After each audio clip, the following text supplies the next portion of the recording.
Nama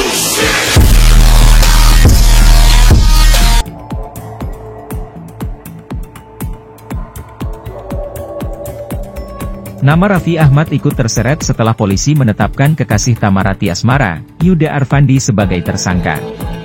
Pasalnya, di Instagram terdapat foto Yuda sedang bersama Raffi Ahmad dan kawan-kawannya di sebuah tempat makan. Perihal ini, Raffi Ahmad mengakui bahwa dirinya memang mengenal Yuda Arfandi. Yaitu teman naik motor saya aja, kata Raffi Ahmad ditemui di kawasan Tendean, Jakarta Selatan, Senin, 12 Februari 2024. Suami Nagita Slavina ini menjelaskan bahwa dirinya dengan Yuda Arfandi hanya sebatas teman motoran. Raffi pun membantah apabila dirinya memiliki bisnis dengan Yuda. "Gak ada, kalau bisnis gak ada," ujar Raffi Ahmad.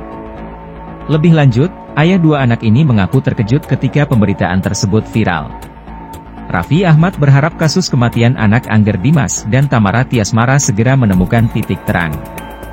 "Ya saya juga ikutin beritanya, kaget juga karena beritanya viral banget. Ya kita ikutin saja prosesnya semuanya," pungkasnya. Sebelumnya, beredar pun foto bahwa Yuda Arfandi pernah berfoto dengan Raffi Ahmad dan beberapa rekan lainnya pada 2023. Terlihat sosok diduga kekasih Tamara Tiasmara itu terlihat menggunakan baju putih yang dipadukan kemeja hitam sebagai outer dan celana hitam. Pria yang diduga kekasih Tamara Tiasmara itu duduk di pojok sebelah kanan. Sementara Raffi Ahmad berada di tengah-tengah antara mereka. Adapun polisi kini telah menetapkan Yuda Arfandi sebagai tersangka kematian Raden Andante Halif Pramudityo atau Dante. Presenter Ray Utami menyoroti aksi Tamara Tiasmara yang menitipkan anak ke pacar hingga berujung pada petaka. Seperti diketahui, Tamara Tiasmara baru saja berduka lantaran putranya, Raden Andante Halif Pramudityo alias Dante meninggal dunia pada Sabtu, 27 Januari 2024, lalu. Putra sematawayang Tamara Tiasmara dari pernikahan dengan mantan suaminya, DJ Angger Dimas itu meninggal dunia diduga akibat ditenggelamkan.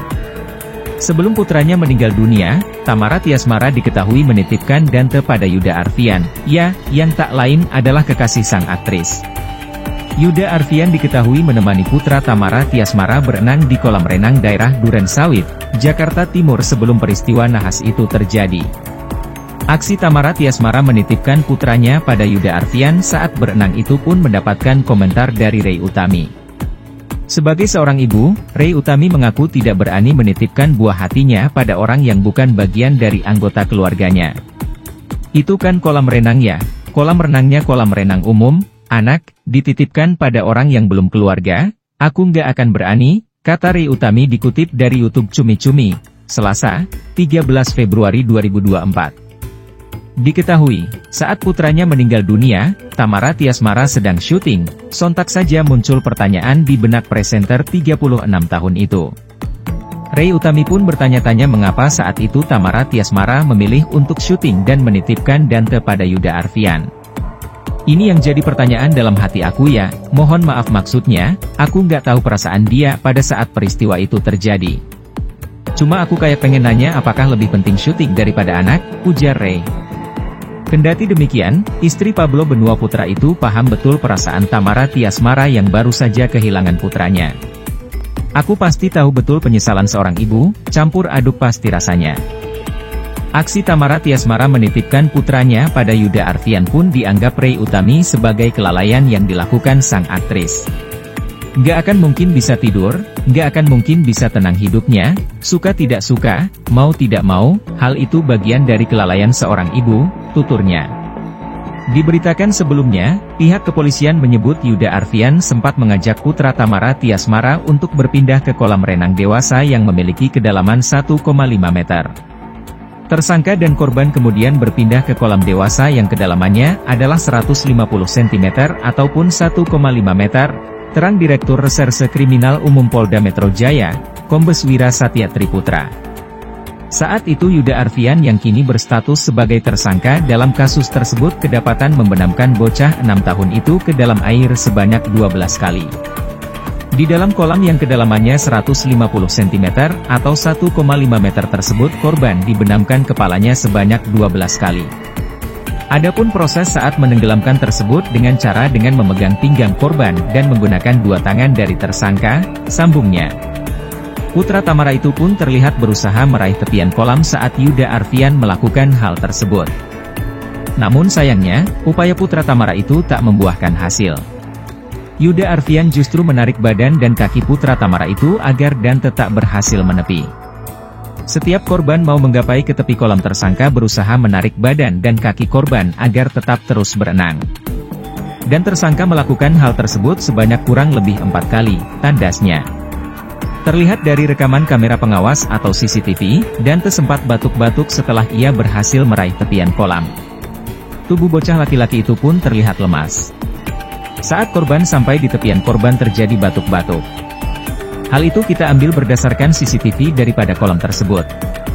Korban sudah terlihat sangat lemas, dan saat itu dicoba diberikan pertolongan, imbuhnya. Meski sempat diberi pertolongan, namun malangnya, nyawa Putra Tamara itu tidak terselamatkan. Namun kondisinya korban sudah tidak bernapas lagi, tutupnya. Giselle menjelaskan, dukungan tersebut bukan berarti membela satu pihak. Ia mengaku mengenal Yuda, orang yang terakhir menemani Dante, sehingga tidak ingin langsung berspekulasi atau menuduh tanpa mengetahui kejadian yang sesungguhnya. Aduh, itu miris banget. Sedih sampai lemas seharian karena kebayang bagaimana rasa dukanya. Kebetulan juga aku sama yang jagain, Dante, terakhir, katanya dikutip dari salah satu channel YouTube, Senin, 12 Februari 2024. Giselle mengeklaim, dirinya termasuk orang yang sangat berhati-hati dalam berkomentar. Semua bukti dan apa kita juga tidak punya.